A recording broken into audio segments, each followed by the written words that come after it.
And now we bring on the panel 6, that is HAVAN, Hindu American Vanaprasthi Network.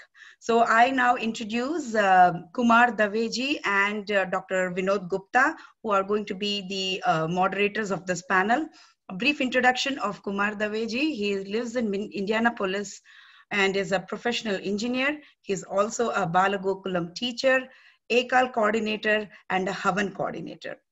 Dr. Vinod Gupta obtained his doctorate degree in solid state physics from Imperial College London and is currently working in optical system division of Broadcom Incorporated. His expertise is in the area of fabrication of optical devices deployed in high-speed networks of telecom, datacom, and cloud applications. I now welcome Kumar Daveji and Vinod Gupta ji. The floor is yours, and we will start the panel 6. Thank you. Namaste, everyone. My father used to say, man proposes and God disposes. We are a little late here, but we'll be in time later on. Good morning. Namaste, everyone. I'm Kumar Dave from Hindu Temple of Central Indiana. I and Vinod Gupta are the coordinator for this panel. Welcome to panel 6, HAVAN. The acronym HAVAN stands for Hindu American Vanaprasthi Network. It has got 4 words, We all are Hindus. We all are Americans. Some of us are Vanaprasthis, and the network of Vanaprasthi is HAVAN. Let's start with who is Vanaprasthi. According to Hinduism, life is divided into 4 quarters: Brahmacharya, Grahastha, Vanaprastha, and Sannyas. Beautiful and meaningful division. Each stage has its own period, goals, and objectives. Vanaprasthi, which is retired life, should be conflict-free. Aranyakand. Spirituality should be the foundation for this stage. Dayanand Saraswati said that retirement planning should not only be financial planning, it should be free from anxiety and worries. Little bit about HAVAN history. 10 years ago, in GC meeting in Florida, a need to form a network of seniors was discussed, and HAVAN was formed with the objective of engaging Vanaprasthis into meaningful activities, more than vacationing and grandchildren. 100,000 Indians retired in last 10 years. Another 100,000 will retire in next 10 years. We would like to engage this group to give back to the society, basically from consumer to contributor. Short-term goal of HAVAN is to conduct one-day conference in various cities of US. We have conducted 10 such conferences so far. The topic for the discussions are Seva, networking, financial planning, and health. We also discuss challenges and opportunities of Vanaprasthi group, when to retire, where to retire. We also discuss role of women in Vanaprasthi stage, interaction with the younger generation, and what legacy we want to pass into the next generation. Long-term goal is to form a network of Vanaprasthi and engage them into meaningful activity. VHP has entered into Vanaprasthi stage, 50th year. Let's pass on our experience, knowledge, and wisdom to the next generation. I would like to recognize 2 individuals from VHPA who inspired us to conduct the Hindu Heritage Family Camp for last 20 years in Indianapolis, Dr. Abhay Asthana and Sanjay Mehta. We also conducted Balagokulam for last 20 years at Indiana Temple, and also were a host for HMEC in 2017. And like many cities, Indianapolis Community and Temple has been engaged, initiated, and organized many events in collaboration with VHPA, Balagokulam, Hindu Heritage Family Camp, ACAL, HMEC, and HAVAN. We have many publication books come out of that HMEC and VHPA initiative, like Anteshti Sanskar book, Vivah Sanskar book, which are available at VHP website. We also have Hindu Heritage Family Camp 20 years book, which will be available at 50th anniversary celebration. So these are all the publication and what we have accomplished in the past. We have a great panel today who will be sharing their experience and discussing legacy of Hindus in America, past, present, and future. At this time, I will introduce the moderator for this panel, Dr. Yash Lakra, a retired surgeon who has been actively involved in social, political, and religious issues affecting Hindus and Indians in Michigan for the last 50 years. He is the president of India League of America, Michigan, past president of VHPA, past chairman of the board of trustees of ACAL, He also served as president and chairman for Bharatiya Temple of Detroit. I have known Dr. Lakra for 15 years. It's my pleasure to welcome Dr. Lakra, who is a Bhishma Pitama of this panel, a moderator for this session. Over to Lakraji. Thank you. Lakraji, you are on mute, please. Can you unmute?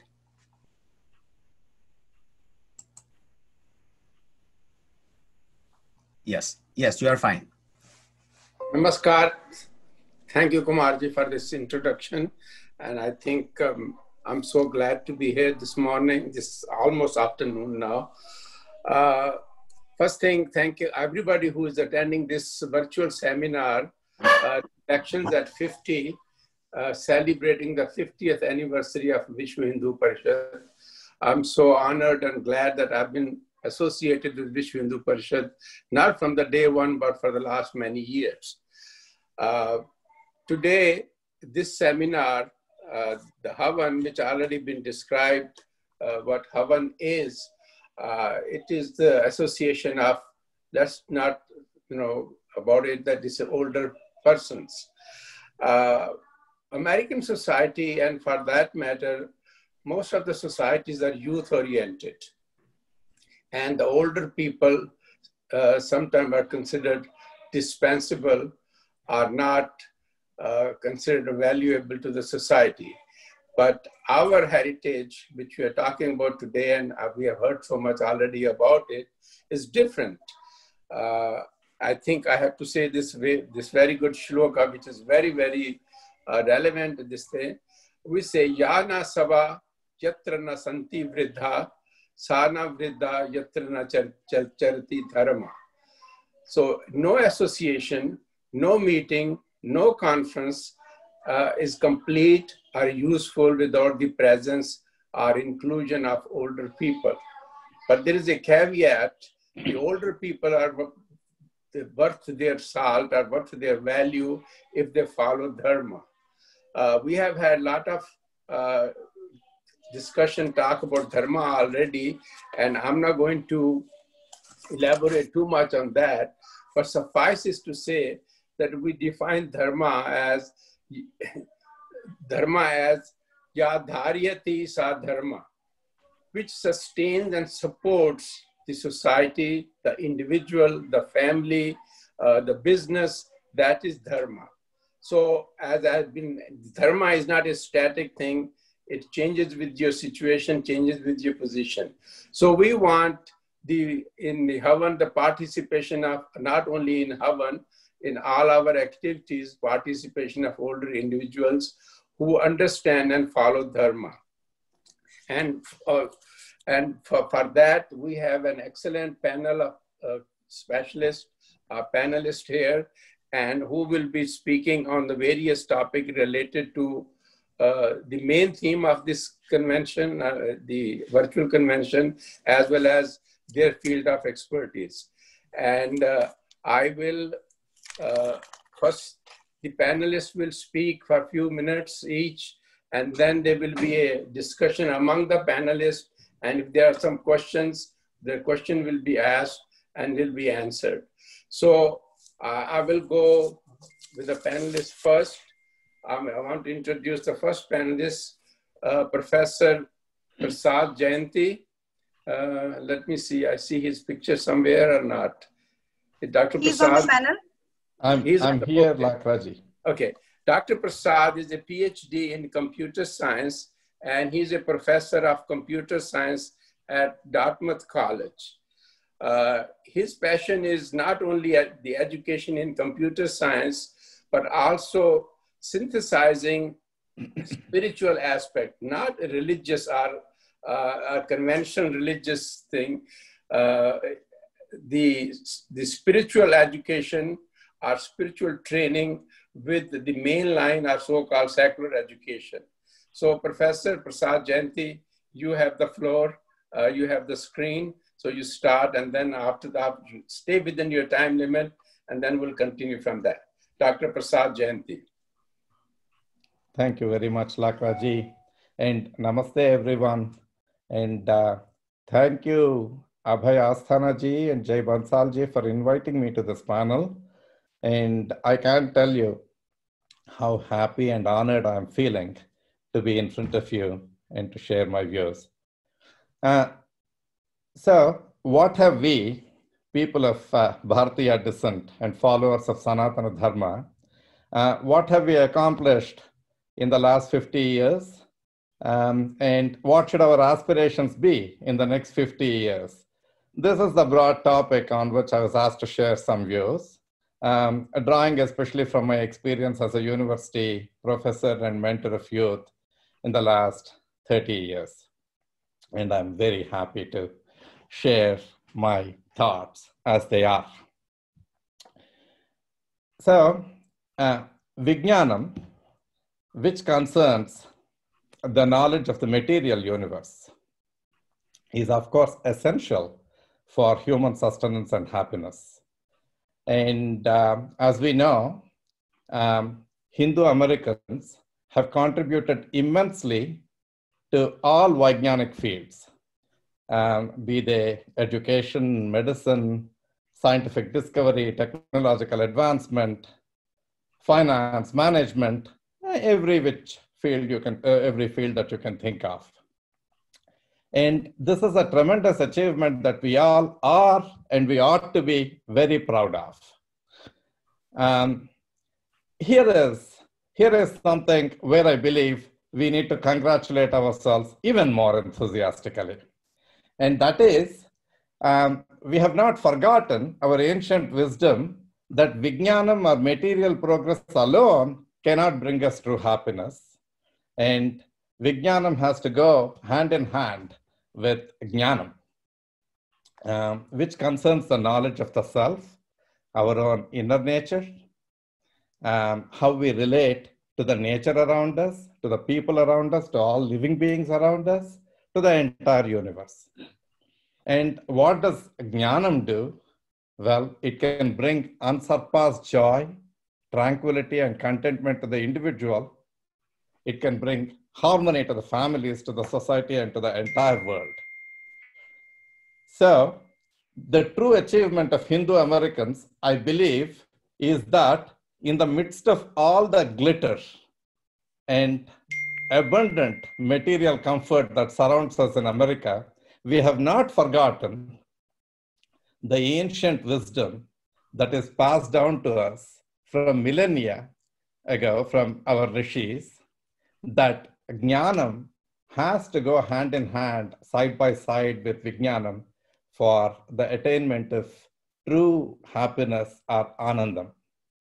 Okay, so we have built innumerable temples, ashrams, seva organizations, educational networks, and for youth, for children, and many avenues for learning our classical music, dance, all of which are a way that our children, our youth, and all of us, regardless of age, can use as resources for the continuance of Sanatana Dharma, which is the basis for human happiness. So this is a contribution not just to Hindus and the Hindus of next generations, but this, I believe, is a great contribution that our people have given to all Americans and to the world. And so this is our biggest achievement in the last 50 years. Doing this even better, drawing from all the experience that we have over the 5 decades or more, should be our aspiration going into the next 50 years or beyond. Namaste. Thank you. Dhanyavad. Yashji, kindly unmute yourself. Yashji.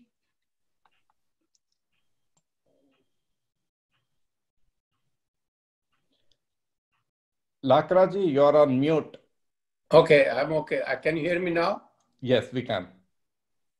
Okay, I have to do it every time. The next speaker is Shrimati Tara Narasimhan. She is the president of Hindus of Greater Houston, and also she hosts a weekly radio program in Houston on Hindu Dharma. And she is very compassionate, very much involved in propagating and communicating with the media. And she's going to talk to us on our favorite topic of media relation, communication, and propagating Hindu values and ethos. Shrimati Tara Narsimhan. Taraji. Namaskar to all. I'm very fortunate to call America my home for the past 40 years. My husband joined me 53 years ago.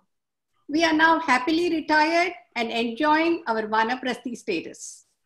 While growing up in India, the seeds of Sanatan Dharma were sown in me. But having come here, I'm connecting with Sanatan Hindu Dharma activities as much as possible. Today, I talk about prachar.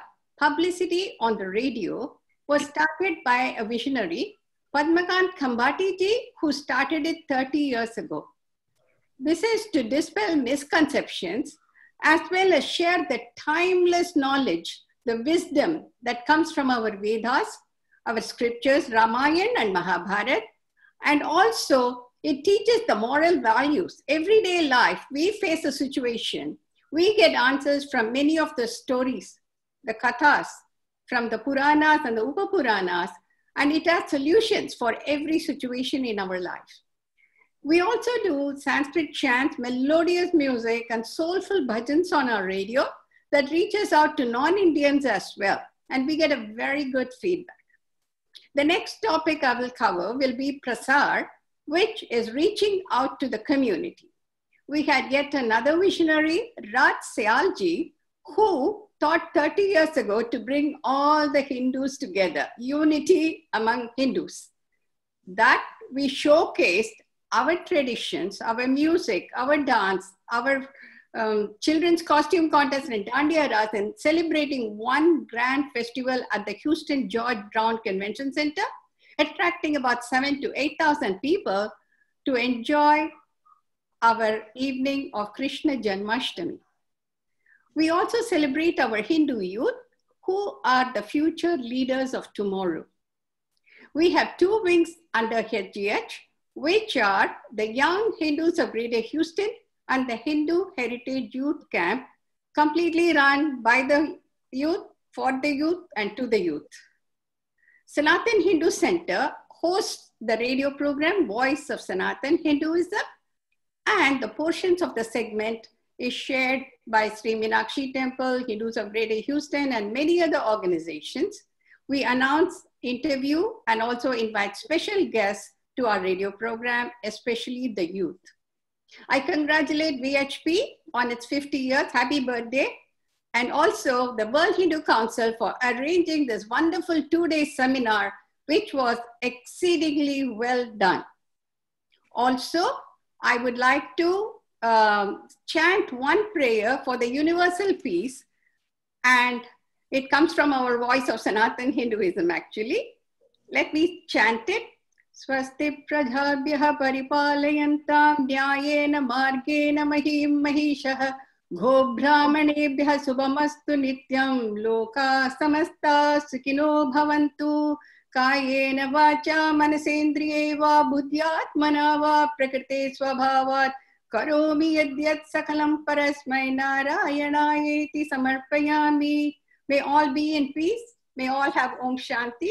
Thank you very much. Thank you very much, Dharaji. Now, the next panelist is not only the panelist for this particular section, he's the convener of the whole virtual conference of Reflections at 50.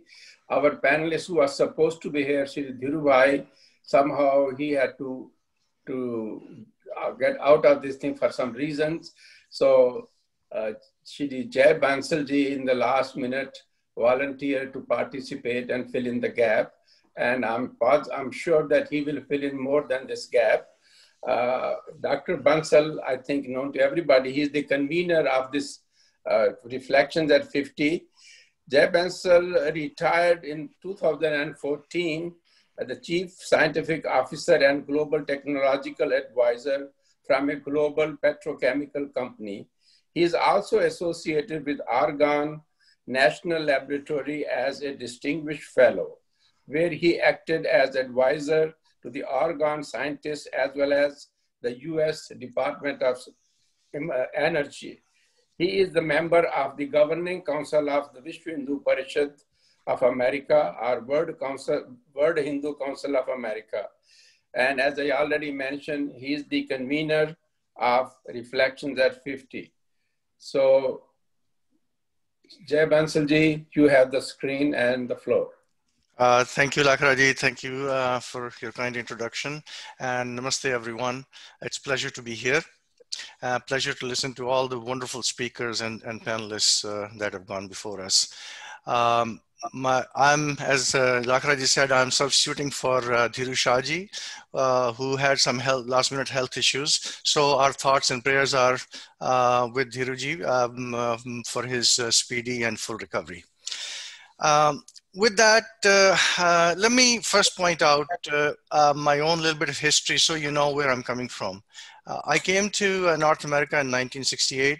I got my postgraduate degrees and I worked for a large petrochemical organization for about 38 years, and I retired 6 years ago. So when I say something about Vanaprasthis, it is an insider's view, not an outsider's view. So with that, what I would like to do as an opener is talk about what is Hindu perspective of what Vanaprasthi is and what his or her roles and responsibilities are in the society. Because I think there's a lot of confusion about that. So our social scientists of yore, our rishis, they have given us this wonderful model to think of our life cycle in 4 stages. The first stage is obviously a student stage where your job is to grow up, grow strong, gather knowledge, gather skills so that you can become a contributing member of the society. No confusion there. The next stage is the Grihastha ashram, where you're supposed to raise family, create wealth for the society, and give progeny to the society so that society can continue to survive and perpetuate. I think those 2 stages, there's no confusion at all. Everyone understands that's what their roles and responsibilities are. I think there's a lot of confusion about the 3rd and 4th stage, quite honestly. In the 3rd stage, the Vanaprasthi stage that we are talking about on this panel, you have presumably discharged your duties towards your immediate family. You've raised children, they are on their own, and they are becoming contributing members of the society. And you have presumably accumulated sufficient wealth to live on for the rest of your life. Okay, so now what are you supposed to do? Quote unquote, you retire. But what does that mean? I mean, are you free to loaf around? Are you free to socialize, travel, and pass bad jokes on WhatsApp and Facebook? I don't think so. If that's our reading of our Rishi's view of what Vanaprastha is supposed to be, then I think we are sadly mistaken. The idea is that you have discharged your duties towards your immediate family, and now your society becomes your family. Society at large becomes your responsibility. Your attention, all your skills, all your experience, everything that you own as a person is supposed to be dedicated to the society at large. And I think that's a view that sometimes gets mixed because the word Vanaprastha sounds like, you go to the forest and do some silly stuff there. That is absolutely not what our rishis meant to tell us. So, and then we come to the current generation of Vanaprasthis. These are the people who came like me in mid-60s to mid-70s. They are now quote unquote retired and in their golden years. And remember, these are highly qualified individuals. At that time, you could not come here unless you had exceptional educational background. So these are people who have tremendous, skills, academic skills, actual life experiences. They have a lot of accomplishments under their belt. So they are a valuable resource. And we as a society, we as a Hindu community simply cannot afford to let them wither away. We have to utilize this tremendous resource for the betterment of not only our community, but the community at large. So that's I guess, my opening statement. And they have already done a lot, and we'll talk about that as the discussion goes on. But my message to all our Vanaprasthis is, your job is not over. We expect a lot more from you in the years to come. Thank you. Thank you, Jayji. Before I introduce the next panelist, I've been watching this seminar since yesterday, and the 4 Purusharth have been mentioned more than once. Abhayji called it a 4-lane highway, and that is our objective in life. But Charak Samhita, Charak was the ancient Hindu Indian physician who wrote the Charak Samhita, and he says, Dharma Artha Kam Mokshasya Shariram Mool Uttamam. For your objective, the 4 objective, to realize that, to gain that, you need your body in a fit situation. That's why the next speaker comes in, and I'm sure she is not Vanaprasthi age, but she is Dr. Revati Parthi, and she is a medical doctor. She's a hospitalist. She specializes in geriatrics, the medicine of older individuals. And she is going to talk about these Vanaprasthi people, how can they stay fit, and they are in a condition to obtain their 4 Purusharthas. So Dr. Revati ji. Namaste, everyone. I'm honored to be here today on this panel, along with some extremely knowledgeable subject matter experts. When I read their credentials, I was a little bit nervous. And then when I was told that the topic of discussion for today is legacy, I was a little bit more nervous, because legacy is a very heavy word. Oftentimes, it is associated with death and terminality. But as I dwelt more into it, I realized that legacy, like Jay Bansalji said, it's leaving behind a rich knowledge base for our future generation. A bank of knowledge which is filled with information, life experiences, life messages, technology, and sciences. And if that is the case, our ancient Hindu sciences has so much to offer our future generation. I am a geriatrician and a hospitalist, which means I get to see the whole spectrum of health. I get to see people at this end, at wellness in the community, to all the way towards illness in the hospital or in hospice. When we talk about our ancient Hindu health sciences, it focuses on person as a whole, mind, body, spirit, which is the holistic medicine concept. And now the modern Western medical sciences is embracing that concept too. So I'm really excited to be here. I'm excited to spend the next hour with you. Thank you for having me here. Okay, thank you very much, Revati ji. I think part of your, I just want to say, related to what you have said, I want to read this shloka from Bhagavad Gita. This is from chapter 6, 17 shloka, which says, Yukta ahar viharasya, yukta cheshtasya karamasu, yukta swapan avabodhasya, yoga bhavati dukkhaha. Here Krishna, in the chapter 6, which pertain to Raj Yoga, is emphasizing moderation. The person, in order to attain yoga, which will remove your misery, you have to be moderate in eating, moderate in your work effort, moderate in your sleep, moderate in your awaken. So we have this ancient wisdom already there. I'm sure this will come into discussion again when we move on to the discussion part of it. I have this question, especially to Jay Bansalji, and maybe other panelists can pick up. The question is, the Hindus and Indians in US have achieved spectacular success. We are CEO of many multinational Fortune 500 companies. But in your opinion, where have we lacked in certain achievements in US as Hindus or Indians? At that part, I would like you to discuss but other panelists also can join in if they feel they have something to contribute. Jayji. Thank you, Lakaraji, for that question. Let me first just talk a little bit about the legacy in the first place, what we have actually contributed, and then we can talk about things that we could have done better. As a stat, in the current generation of Vanaprasthis, as I said, they started coming in mid-60s after the 1965 Immigration Act.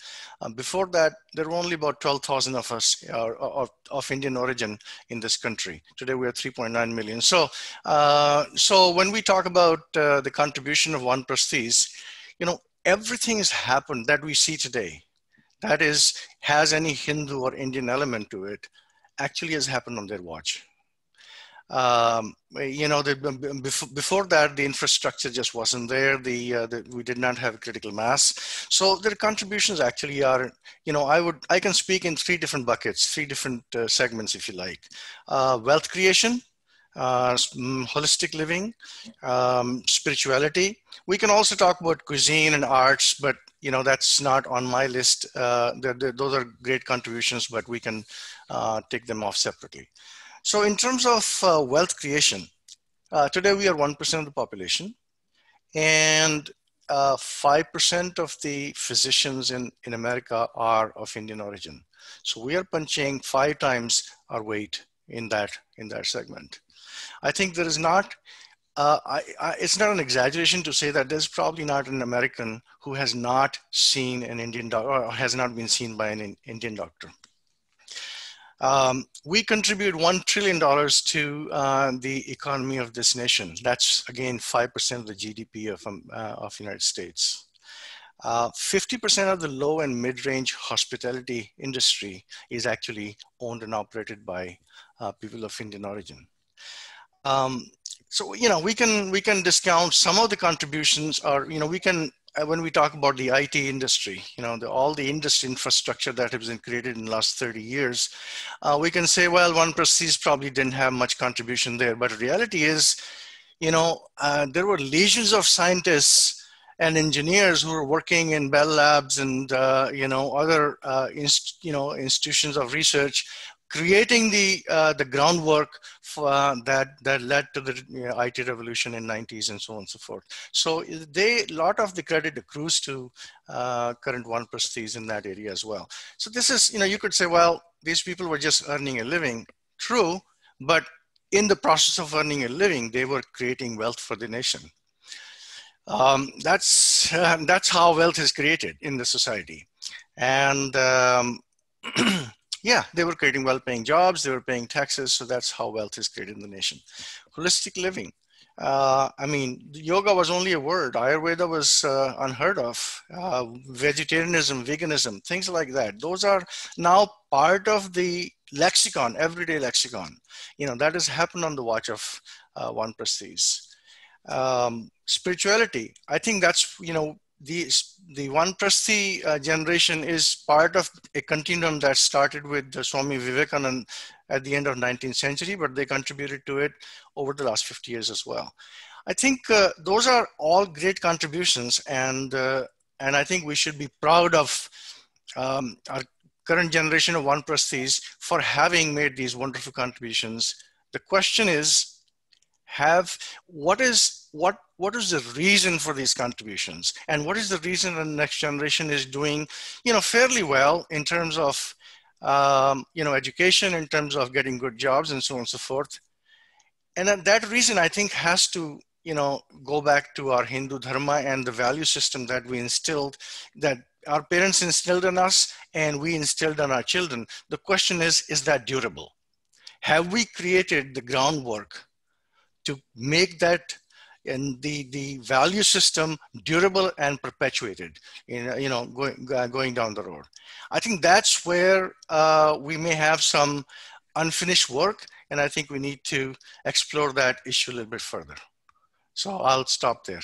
Thank you very much, JJ. The next question I have from Dr. Revati. The 3 pillars of maintaining good health is nutrition, exercise, and good sleep. So could you please give us some views of the nutrition, exercise, and sleep in the perspective of the older individuals or Vanaprasthi age groups? I think that nutrition is a lifelong process. Continuously trying to put good things into your body builds a body which is able to sustain and has good immunity and is able to protect itself from the carcinogenic effects and cancers and things like that. So that's like an ongoing process. And our Hindu culture and Hindu cuisine and the foods which we eat have tremendous amount of good nutrition. A lot of our spices, for example, what we call it as a golden spice or a turmeric, right now has gained so much rep over the West and has been there in our cuisine for years and centuries. Actually, India is the #1 producer of turmeric. It produces and it consumes most of the turmeric, and it's the biggest exporter of turmeric. And now the West has learned all the good properties of that golden spice turmeric, and it's packaged and marketing it back again to the world in the form of turmeric lattes and turmeric shots. Same thing with ginger. I mean, we have been incorporating all these superfood micro amount on a daily basis for years and centuries. And now West is discovering the ginger and bringing it out as chai latte on the food shelves and in big bistros. Same thing with the sleep. Sleep is very essential. Maintaining a good physical exercise routine and a good diet kind of helps you get good night's sleep. And I think Jayaji brought up that yoga concept. Yoga is gaining so much reputation over the West Coast. I think yoga is the biggest cultural export from India. West took yoga, repackaged it, and brought it back out into the world, and world just took it as if it belongs to West, but actually it came from our own ancestors. And yoga improves your skeletal health, bone health. It protects you from falls and fractures. And when you combine yoga with meditation, it improves your mental clarity, your memory, protects you from dementia. It improves your immunity so much so. So a combination of all these ancient Hindu health sciences, the nutrition, the sleep, the good yoga, all these in combination gives rises to a good, healthy body. Thank you very much, Dr. Yatiji. The next question is to Tharaji, and as I said, other panelists can pick it up. Is there an image problem of Hindu religion in US or Western world? If there is one, what is this? Why it is there, and what is the solution for that? Can I clarify the question again, please? Is there an image problem of Hinduism in US and Western world? Negative image of Hinduism.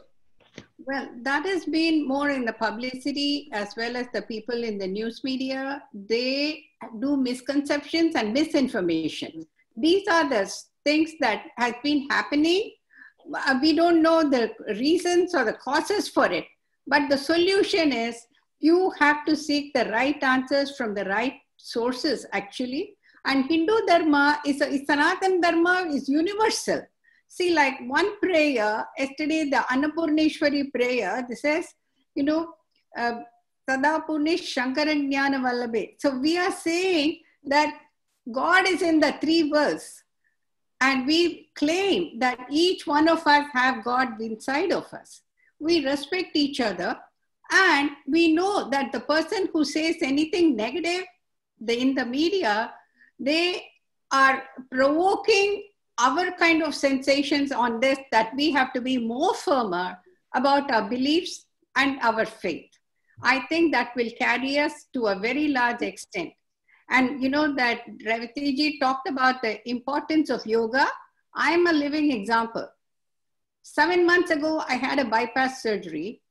And once my doctor cleared me, the first thing happened to me, I'm very fortunate to join a yoga class every day.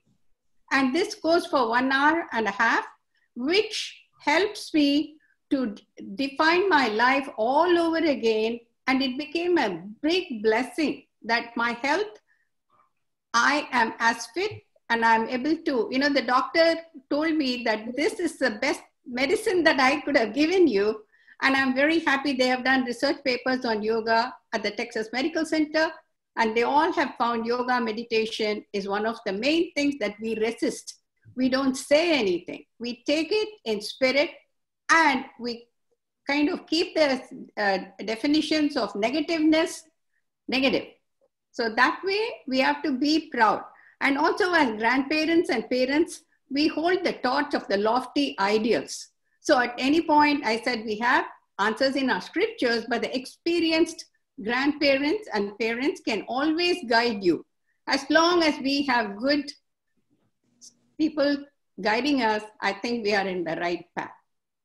Something I want to piggyback Taraji's response. There was a previous panel speaker, I want to say it was Mr. Anurag Saxena from Singapore, and he brought up very beautifully why it's being negatively portrayed, even though Nirbhaya case and few other cases happened at the same day, but it's all about how media is portraying India as a rape capital. So I think partly it's the trouble with the media and how it is being portrayed.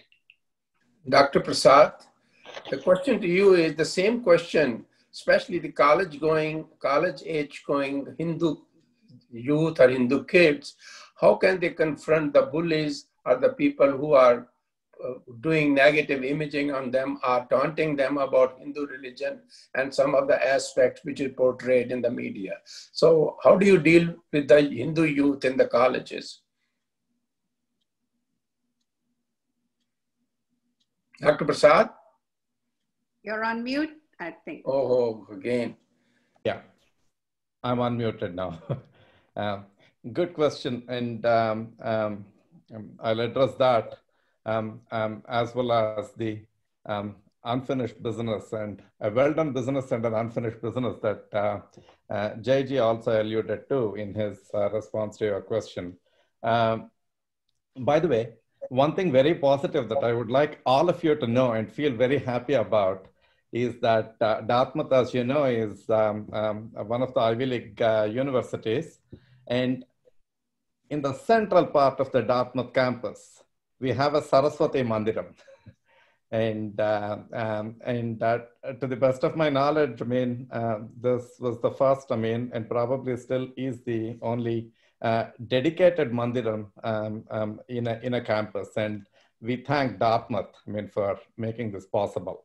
And so we also have a very vibrant Hindu student organization called Shanti, for which I've had the privilege of acting as the faculty advisor since its inception about 18 years ago. So through these, I have come into contact with a great many Hindu students. And about 30, 35 undergraduates who express some interest in Hinduism, I get to know their names each year.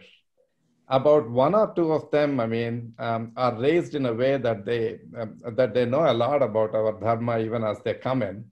And about half a dozen through the course of their 4 years express interest and engage themselves actively in learning about our dharma. We discuss, we read together, we meet frequently at the temple where we have daily pujas, by the way. And we celebrate our events, like Deepavali being the biggest annual event, where we place over 5,000 lamps in the central part of the campus and bring in the entire community, the college community, as well as the town community. So about, I would say, half a dozen to 8 people or so graduate each year with a good understanding and a passion and a love for the Dharma, for Sanatana Dharma. And, but we are missing a lot of them. So to address directly your question, Lakraji, is we cannot defend ourselves unless we first know about our dharma and develop a love for it and feel confident and feel proud of what it has to offer. And I'm so sorry to say, while all these great activities go on and we are able to reach a small fraction of the Hindu student population, a large fraction is out of our reach, even at Dartmouth. And so how do we bring a turnaround? We have to bring a turnaround for us to be able to defend against the kinds of things you addressed in your question and the kinds of things, that Taraji and Revati were just mentioning. Look, I have the happy situation of wearing two hats. I teach computer science and I also love Dharma, right? So what do we do in computer science? We make it exciting, right? We make it exciting. They pursue science, computer science with great vigor because one, it's a beautiful subject, I can vouch for it. And two, it earns them respect and a great livelihood. So it has a direct benefit. So we need to show these two things. That something is beautiful and something gives you a benefit for anything to be pursued. And the same holds for our Dharma too. Fortunately, our Dharma, the various aspects of it are beautiful and they have a direct benefit. They give you happiness, which is the ultimate striving of all humanity. So, but we need to convey, how do we convey these? We need to convey these in terms that they understand. For instance, how many of our students know, and I know that they don't, many of them don't, calculus was invented, calculus, which every student goes through, was invented 200 years before Newton or Leibniz.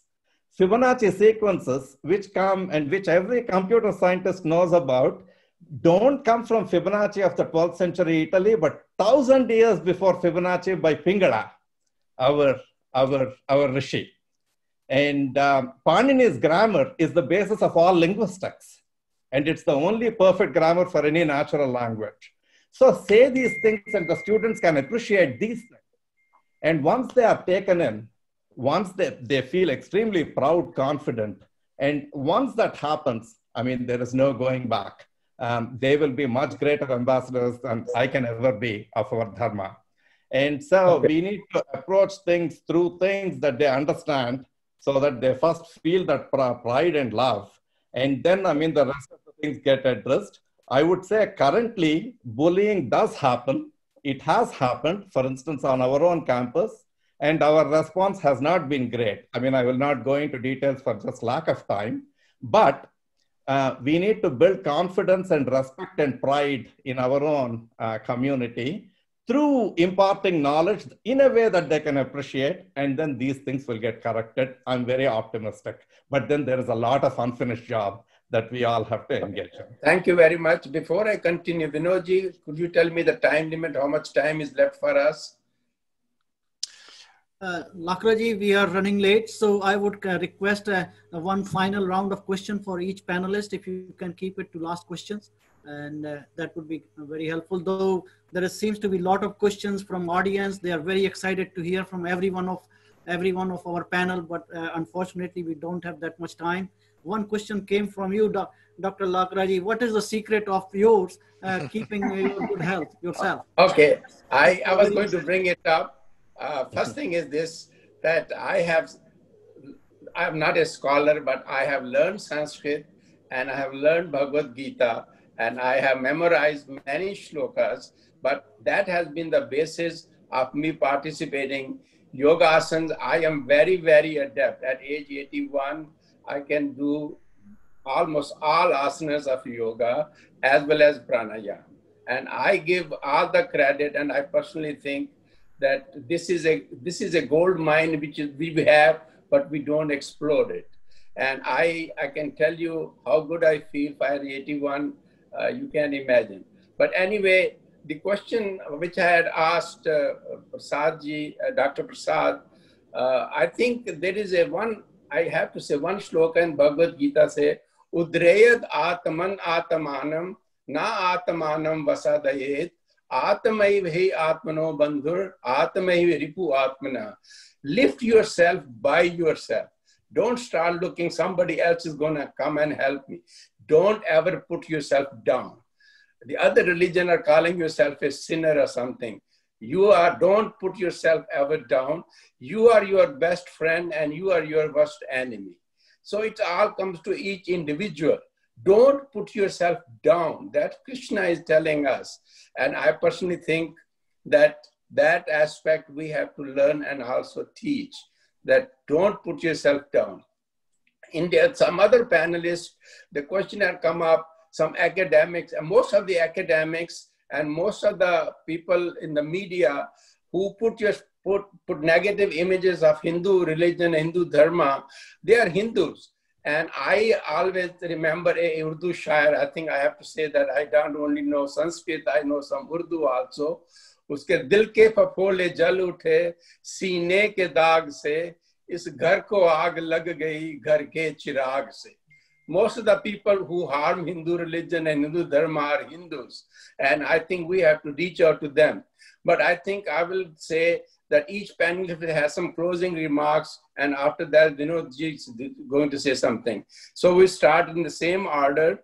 Dr. Prasad, a brief closing remarks. Then Taraji, then Jayji and Revati. So have the closing remarks, please. So we'll start with Dr. Prasad.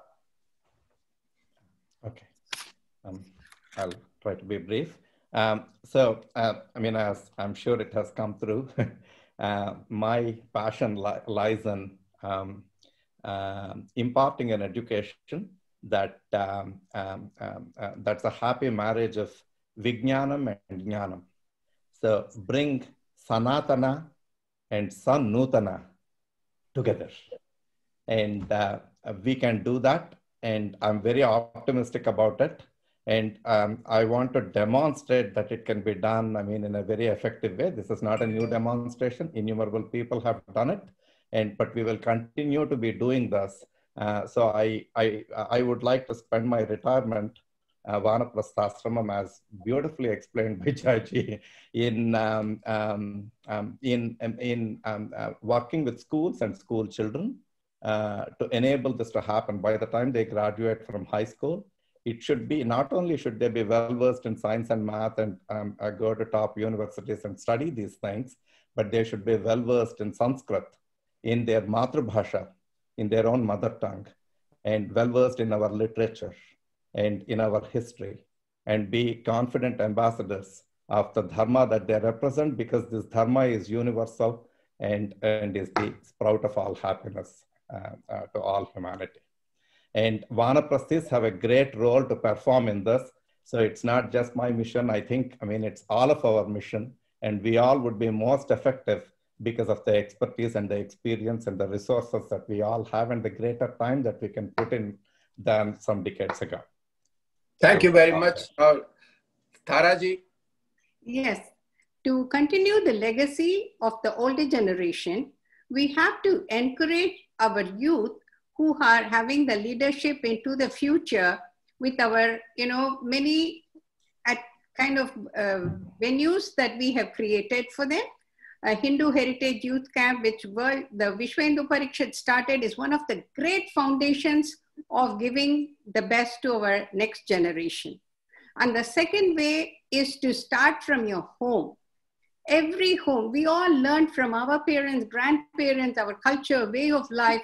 I think it's the responsibility of each and every Hindu family to give some Sanatana Dharmic kind of views. Just one shloka a day they can recite, that is good for their whole life. And the second thing I would also like to say, we also reach out to interfaith ministry. We also do brainstorming sessions, meeting all the Hindu leaders. We used to do that once a year. Because of COVID times, we are giving the benefits to all the Hindu leaders in the Houston community to have a conference call every month, one meeting. And the third thing is also to podcast. I'm doing a broadcast on the radio. It has limitations. Senior citizens, they tune in at the knob and they listen. But the youngsters on the go, they are the Generation X, the future generation, need podcasts. I would like spokesperson with all of you to be invited, and let us make one Hindu podcast that can be reached out with many different subjects that will help our future generation. Thank you again. Thank you, ma'am. Jayji, Jayban. Ji, namaste again. So much to say, so little time. But let me say this. I think we have to figure out how to communicate with the next generation. I think we're using the old communication tools where, just like our parents talk to us, we're using the same way of communicating with our children, and those are obsolete in the current setting. The generation that has figured out how to make two machines talk should be able to figure out how to make two people talk, or two generations talk. So I think that's my point number one. Point number two, and it's a bit of an extension of the same thing, and that is, I think we have this generation of Vanaprasthis has a lot to give to the next generation in terms of their expertise. And I think I can envision a matchmaking system, where we have a national database, like we have Shadi.com, you put your qualifications, one end, the other person puts on other end, somehow the matching goes on. We can have a national database, an app that has all those who want to mentor their next generation can put in their expertise, different areas of expertise, and their, willingness to mentor. And you can have youth who are looking for advice, tips on how to, start new businesses, how to, improve their careers, and so on and so forth. And, you can have matchmaking and, so create mentorship relationships in that way. I think that would be a tremendous help, and something I would encourage the HAVAN network to take up as a potential project. So I'll stop there. Thank you very much, Dr. Revati. So I want to tell something about what is called as grandmother effect. And it's a very cool evolutionary phenomena which the scientists and epidemiologists have seen, that in the households where grandkids were living with grandparents, especially grandmother, there was lesser infant mortality. There were lesser childhood deaths. These children were thriving and doing much better while they were growing up, and they reached much higher education in their later years. And on the flip coin of that aspect, the societies and the cultures where elders were revered and respected, grandparents were wanted and included, those communities, those elders were living anywhere from 4 to 7 years longer on an average lifespan. So this is the evolutionary phenomena with respect to age, aging, and longevity, but we can take the same phenomena and use it for the knowledge sharing and broadcasting, like I think Daraji said and Jayaji said, where if grandparents can connect with the next generation, and I know the geographical distances has increased, but actually the connectivity has improved tremendously. So connecting with someone from younger generation is just a click away. A phone call, a text, a WhatsApp, or a FaceTime, and even a Facebook message sharing their knowledge and dispensing into our next generation, whether it's good family recipes or herbal remedies or Ayurvedic sciences. And I love that idea of podcast because that is where the Gen X and Gen Y is going. Thank you so much. Thank you very much. Before I ask Vinodji to say something, I want to, most of the topics have been very valuable, but sometimes it get very serious. And I just want to break the ice of the seriousness. In the Vanaprasthi age, as well as the old age, somebody asked, how about the romantic love?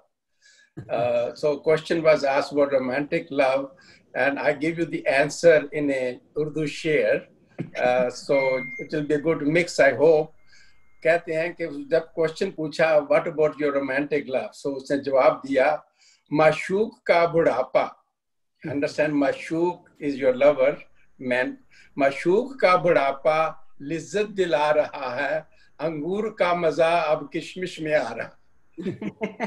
So I conclude my remarks with this share. I hope it's not offensive to anybody. So Vinodji, closing remarks for you, please. I would not take much time because we are already late for lunch. And on behalf of Hindu American Vanaprasthi Network, it's my privilege, honor to thank Dr. Lakraji for beautiful job he has done as a moderator, and all our panelists for their valuable insight on such an important subject of sustaining Hindu legacy and Sanatan Dharma. I would also like to take this opportunity to thank all of our audience who are connected online all around the world, and they have been participating in our program for last two days by various social media platforms. I request you all to join hands with HAVAN Network and keep giving us your guidance and valuable suggestions. The purpose of conferences like this is well served if we all get inspired and take away a home message that if we can do our part in strengthening Hindu legacy, Hindu Dharma, and roots of Sanatana Dharma, not only in North America, but all around the world. On that note, I close and look forward to see you all in person next year in celebration of Swarna Jayanti program. Once again, thank you all and namaste.